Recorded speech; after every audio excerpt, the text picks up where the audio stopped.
오늘 하나님께서 주신 말씀 역대하 16장 1절부터 14절까지 말씀입니다. 역대하 16장 1절부터 14절까지 교독으로 읽고 14절은 함께 읽도록 하겠습니다. 아사 왕 제36년에 이스라엘 왕 바아사가 유다를 치러 올라와서 라마를 건축하여 사람을 유다 왕 아사에게 왕래하지 못하게 하려 한지라. 아사가 여호와의 전 곳간과 왕궁 곳간에 은금을 내어다가 다메섹에 사는 아람 왕 벤하닷에게 보내며 이르되 내 아버지와 당신의 아버지 사이에와 같이 나와 당신 사이에 약조하자. 내가 당신에게 은금을 보내노니 와서 이스라엘 왕 바아사와 세운 약조를 깨뜨려 그가 나를 떠나게 하라 하매.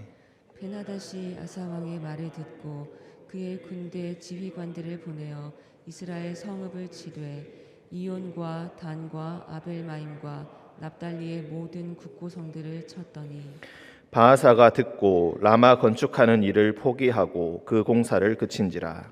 아사 왕이 온 유다 무리를 거느리고 바아사가 라마를 건축하던 돌과 제목을 운반하여다가 게바와 미스바를 건축하였더라. 그때에 선견자 하나니가 유다 왕 아사에게 나와서 그에게 이르되 왕이 아람 왕을 의지하고 왕의 하나님 여호와를 의지하지 아니하였으므로 아람 왕의 군대가 왕의 손에서 벗어났나이다. 구스 사람과 룹 사람의 군대가 크지 아니하며 말과 병거가 심히 많지 아니하더이까. 그러나 왕이 여호와를 의지하였으므로 여호와께서 왕의 손에 넘기셨나이다. 여호와의 눈은 온 땅을 두루 감찰하사 전심으로 자기에게 향하는 자들을 위하여 능력을 베푸시나니 이 일은 왕이 망령되이 행하였은즉 이후부터는 왕에게 전쟁이 있으리이다 하매. 아사가 노하여 선견자를 옥에 가두었으니 이는 그의 말에 크게 노하였음이며 그때에 아사가 또 백성 중에서 몇 사람을 학대하였더라. 아사의 처음부터 끝까지의 행적은 유다와 이스라엘 열왕기에 기록되니라. 아사가 왕이 된 지 39년에 그의 발이 병들어 매우 위독했으나 병이 있을 때에 그가 여호와께 구하지 아니하고 의원들에게 구하였더라.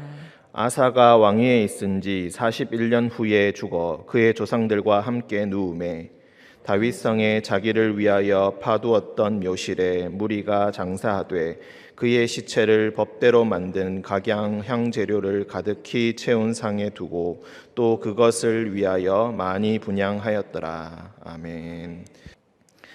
네, 오늘 말씀 같이 보도록 하겠습니다. 아사 왕 제36년. 아사는 41년 동안 나라를 다스렸습니다. 그 중에 이제 36년에 그동안 35년까지는 계속해서 평안하였습니다. 우리 바로 앞에 15장 19절을 보시면은 이때부터 아사 왕 제35년까지는 다시는 전쟁이 없었다. 한 번 더 거슬러 올라가서 10절 보시면은 10절에 아사 왕 제15년 셋째 달에 그들이 예루살렘에 모였다라고 되어 있습니다. 처음에 15장 처음에 우리 시작할 때 보시면은 14장 1절에 또 그의 시대에 그의 땅이 10년 동안 평안하였다라고 되어 있습니다. 그러니까 그가 왕이 되고 난 다음에 처음 10년 동안 평안하다가 구스 사람 세라가 쳐들어오게 되었습니다. 그 전쟁을 겪고 또한 15장 1절에 나오는 오뎃의 아들 아사랴에게서 하나님의 말씀을 받고 난 그 이후에 또 새롭게 종교의 개혁을 일으켜서 새롭게 온 나라가 갱신되고 또 하나님을 찾기로 온 백성이 함께 모여서 언약하는 것이 바로 제15년에 일어났던 일입니다. 15년에 그렇게 하나님께 모든 충성과 마음을 다하고 목숨을 다하여 조상들의 하나님 여호와를 찾기로 언약한 그때부터 또 20년 동안 15년부터 35년까지는 다시는 전쟁이 없고 평안한 가운데 나라가 지속되었다. 그런데 36년에 또 한 가지 사건이 일어나게 됩니다. 이스라엘 왕 바아사가 1절 이스라엘 왕 바아사가 유다를 치러 올라와서 라마를 건축하였다. 이 라마라는 곳은 예루살렘 북쪽으로 10km 정도 떨어진 곳입니다. 그러니까 수도 바로 앞까지 와서 북이스라엘의 왕이 압박하고 있는 것입니다. 이곳을 장악하면은 유다 왕 아사에게 왕래하지 못하게 하려 한지라. 사람을 유다 왕 아사에게 왕래하지 못하게 하려 했다. 요충지였기 때문에, 라마가 요충지였기 때문에 이곳이 장악당하면은 아주 오랜 기간 동안 애를 먹게 된다라는 것입니다. 그래서 아주 상황이 급박하게 돌아가게 되니까 아사는 어떻게 반응하였는가? 2절을 보시면은 아사가 여호와의 전 곡간과 왕궁 곡간에 은금을 내어다가 다메섹에 사는 아람 왕 베나닷에게 보내며 이르되. 나라에 있는 은금을 보내었는데 여호와의 전 곡간 즉 성전의 곡간을 열고 또 왕궁의 곡간을 열어서 은금을 내어다가 보내었다. 왜 이렇게 은금을 많이 보내었을까요? 성전과 왕궁의 곡간을 열었다는 것은 그 나라의 핵심 자산을 꺼내어서 다 주었다라는 것을 의미합니다. 내 아버지와 당신의 아버지 사이에와 같이 나와 당신 사이에 약조하자. 내가 당신에게 은금을 보내노니 와서 이스라엘 왕 바하사가 세운 약조를 깨뜨려. 여기서 이스라엘 왕 바하사와 세운 약조를 깨뜨려라라고 되어 있습니다. 즉 이 북이스라엘의 왕 바하사와 아람 왕 사이에 동맹이 있었다는 것을 우리가 알 수 있습니다. 그리고 그 동맹을 근본적으로 깨뜨리는 것, 한마디로 돈을 주어서 그 약조를 깨뜨리게 만드는 것, 돈으로 매수하는 것이 아사의 핵심 전략이었습니다. 위기 상황 가운데 그가 나를 떠나게 하라 하매 베나닷이 아사 왕의 말을 듣고 또 베나닷은 아사의 은금을 받고 난 다음에 지휘관들을 보내어서 북이스라엘을 침공합니다. 이온과 단과 아벨마임과 납달리의 모든 국고성들을 쳤다. 북이스라엘의 북쪽에 있는 그 국고성들을 쳐서 침공하게 되니까 5절 바하사가 듣고 라마 건축하는 일을 포기하고 그 공사를 그쳤다. 모든 것을 상황이 더 급박하게 돌아가니까 바하사가 라마를 건축하는 그 모든 일들을 손 놓아버리고 즉시 북쪽의 전선으로 달려갔다. 그런 뜻을 우리가 이해할 수 있습니다. 그래서 6절에 아사 왕이 온 유다 무리를 거느리고 바하사가 라마를 건축하는 돌과 제목을 운반하여다가 게바와 미스바를 건축하였더라. 게바와 미스바는 라마보다 더 북쪽에 있는 도시들입니다. 더 북쪽으로 올라가서 다음에 쳐들어오지 못하도록 성을 건축하였다.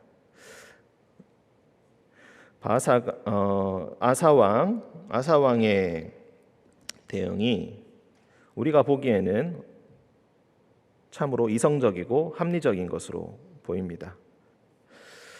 그가 믿고 있는 북이스라엘 왕이 믿고 있던 아람 왕 그 뒷배를 쳐서 그 근본적인 관계를 깨트리고 난 후에 그 모든 것들을 빼앗아서 라마를 건축하는 돌과 제목을 운반하여서 게바와 미스바를 건축하였습니다. 나라를 더 튼튼히 했다고도 볼 수가 있겠습니다. 하지만 그때에 7절 선견자 하나니가 유다 왕 아사에게 나와서 그에게 이르되 왕이 아람 왕을 의지하고 왕의 하나님 여호와를 의지하지 아니하였으므로 아람 왕의 군대가 왕의 손에서 벗어났나이다. 당신은 지금 아람 왕을 의지하였습니다. 여호와 하나님을 의지하지 아니하였습니다. 당신은 돈으로 아람 왕의 군대를 매수하여서 통제하고 있다고 믿고 있겠지만 그 군대는 이미 왕의 손에서 벗어났습니다. 당신의 전략은 지금 당장은 성공한 것처럼 보이지만 근본적으로 실패한 것입니다. 8절 구스 사람과 룹 사람의 군대가 14장에 나왔던 구스 사람 세라의 그 전쟁을 의미합니다. 100만의 군대를 거느리고 쳐들어왔던, 그리고 58만의 군사를 거느리고 전쟁을 치렀던 초반에 그 10년 아사 왕 즉위 10년에 일어났던 그 전쟁, 그때 당시에 그 사람의 군대가 얼마나 컸습니까? 말과 병거도 심히 많지 아니하였습니까? 병거를 300대를 가지고 올라왔다고 했습니다.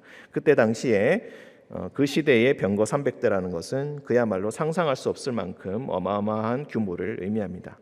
그러나 왕이 여호와를 의지하였으므로 여호와께서 왕의 손에 넘기셨나이다. 그때의 전쟁을 할 때는 왕이 여호와께 전심으로 의지하지 아니하였습니까? 그때 부족한 것이 있었습니까? 아닙니다. 그 모든 병사들을 이기고 또 그 주변에 있던 도시들을 다 약탈하여서 그야말로 수많은 은금과 부하들을 가지고 돌아왔습니다. 그런데 지금은 오히려 위기가 생기자마자 자기의 은금, 나라의 은금을 보내어서 잠시간의 평화를 얻게 되었다라는 것입니다. 9절 여호와의 눈은 온 땅을 두루 감찰하사 전심으로 자기에게 향하는 자들을 위하여 능력을 베푸시나니 이 일은 왕이 망령되이 행하였은즉 이후부터는 왕에게 전쟁이 있으리이다 하매. 이 일이 잘 해결된 것처럼 보이고 합리적으로 해결된 것처럼 보이는데 아닙니다. 근본적으로 들여다보면은 이 일은 왕이 망령되게 헛되게 행한 것입니다. 전쟁을 봉쇄하였다. 게바와 미스바를 건축하였다. 우리나라의 자산을 들이지 않고 그 사람들이 북이스라엘의 돌과 제목을 빼앗아서 요새를 2개나 건축했으니까 잘한 것이 아닌가라고 생각하겠지만 그것은 결국 헛된 것으로 끝나고 말 것이고 이후부터는 왕에게 전쟁이 있을 것입니다. 14장과 15장의 아사 왕의 사역을 보면은 평화가 있었다, 평안하였다라는 말이 계속해서 반복됩니다. 하나님께서 주신 샬롬이 온 나라에 충만하였다. 여호와께 충성하기로 맹세하고 그에게 대한 믿음을 전심으로 여호와께 향하였을 때 나라가 평안하였는데 이때 이제 이 일 이후로는 더 이상 평화가 없고 그 대신에 전쟁이 있을 것이다. 아사가 노하여 선견자를 옥에 가두었으니 이는 그의 말에 크게 노하였음이며 그때의 아사가 또 백성 중에서 몇 사람을 학대하였더라. 왕이 잘못했습니다라고 했던 이 하나니엘을 옥에 가두게 되었고 또 그를 따르던 사람들을 학대하였다. 어디 감히 나의 말에 나의 조치에 이렇게 반기를 드는가라고 하면서 크게 노하여서 학대하였다라는 것입니다. 아사의 처음의 모습과는 많이 다른 모습을 우리가 볼 수가 있겠습니다. 즉 마지막 6년이 처음에 35년에 신실하였던 그 모습과 정반대로 마지막 6년이 불신으로 가득 차 있습니다. 11절 아사의 처음부터 끝까지의 행적은 유다와 이스라엘 열왕기에 기록되니라. 아사가 왕이 된 지 39년에 그의 발이 병들어 매우 위독하였으나 병이 있을 때에 여호와께 구하지 아니하고 의원들에게 구하였다. 이 구절을 극단적으로 해석해서 의원들을 찾아가면 안 되고 여호와께 구하였어야지라고 생각하시면 안 되고 먼저 하나님께 나아가서 자기의 기도를 드리지 아니하고 의원들을 전적으로 의지했던 것을 의미합니다. 히스기야 왕을 우리가 떠올릴 수가 있겠습니다. 하나님께서 이제 너희 죽음을 준비하라라고 했을 때 마음을 다하여서 하나님께 기도하였더니 그가 15년의 세월을 더 연장을 받았다는 것을 우리가 기억합니다. 그의 자세와 아사 왕의 자세를 비교하시면은 더 바람직한 방향이 어떤 것인지 우리가 잘 알 수가 있겠습니다. 아사가 왕위에 있은 지 41년 후에 죽어 그의 조상들과 함께 누움에 다윗성에 자기를 위하여 파두었던 묘실에 무리가 장사하였다. 그의 시체를 법대로 만든 각양 향재료를 가득히 채운 상에 두고 또 그것을 위하여 많이 분향하였더라. 백성들의 존경심은 사실 변함이 없었습니다. 처음에 35년의 샬롬의 세월, 그것들이 마지막 6년의 불신의 세월을 상쇄하지는 못하고 백성들은 여전히 아사 왕을 좋은 왕으로 존경하고 있었고 그의 죽음 앞에서 존경과 경의를 표했다는 것을 알 수가 있겠습니다. 하지만 이 마지막에 41년의 세월 중에 마지막 6년은 이렇게 불신의 그림자가 드리워져 있습니다. 우리는 아사 왕의 이 오늘 말씀을 통하여서 믿음을 끝까지 유지하는 것이 얼마나 어려운 것인지 다시 한번 생각하게 됩니다.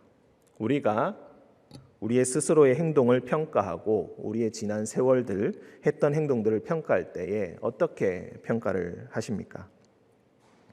아사 왕이 행한 일들은 사실은 지금의 국제 관계에서도 마찬가지일 것이고 이런 일들을 행할 때에 있어서 합리적이고 이성적으로 잘 했다고도 볼 수가 있겠습니다. 하지만 근본적으로 16장에서 말하고자 하는 것은 그에게 있어서 우선순위가 바뀌었다는 것을 우리가 알 수가 있습니다. 먼저 하나님께 나아가서 내가 어떻게 할까요? 라고 하나님께 먼저 물어봤던 것이 아니라 당장에 성전으로 달려가서 곡간부터 열고 그곳에 은금을 빼내어서 아람 왕에게 보내어 버렸습니다. 하나님께 물었다는 기록은 전혀 없었습니다. 아주 위독한 병에 걸렸을 때도 39년에 아주 위독한 병에 걸렸을 때도 그는 하나님께 전혀 나아가지 않았고 의원들에게 먼저 구하였다라고 했습니다.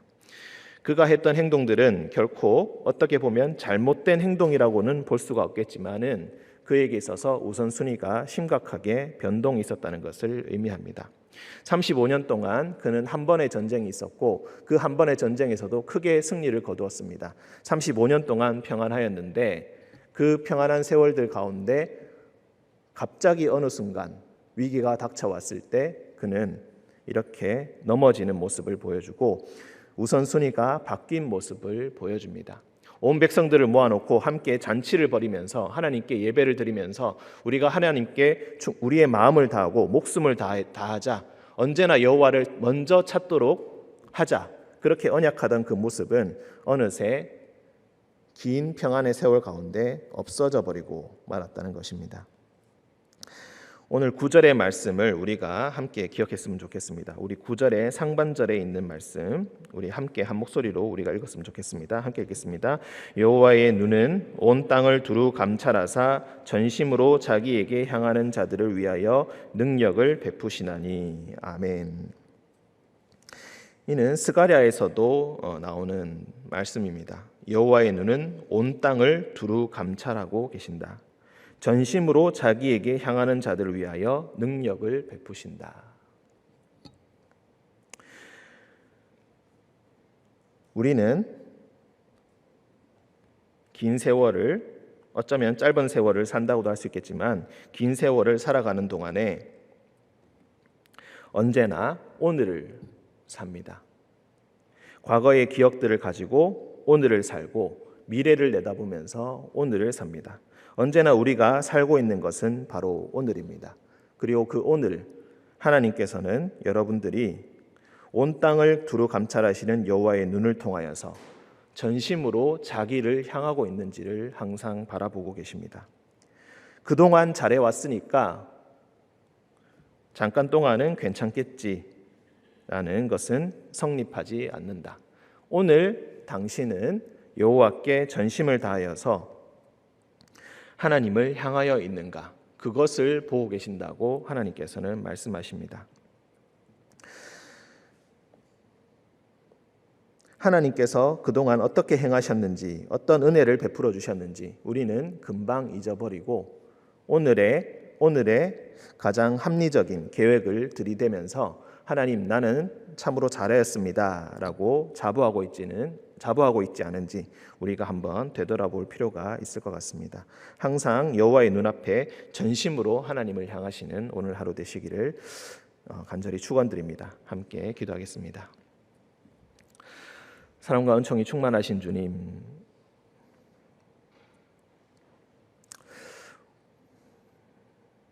온 땅을 두루 감찰하시는 여호와의 눈이 우리를 바라보고 계시고 전심으로 자신을 향해 있는지 바라보신다는 이 말씀 앞에 주님, 우리가 옷깃을 여미며 다시 한번 주님 앞에 바로 서고자 합니다.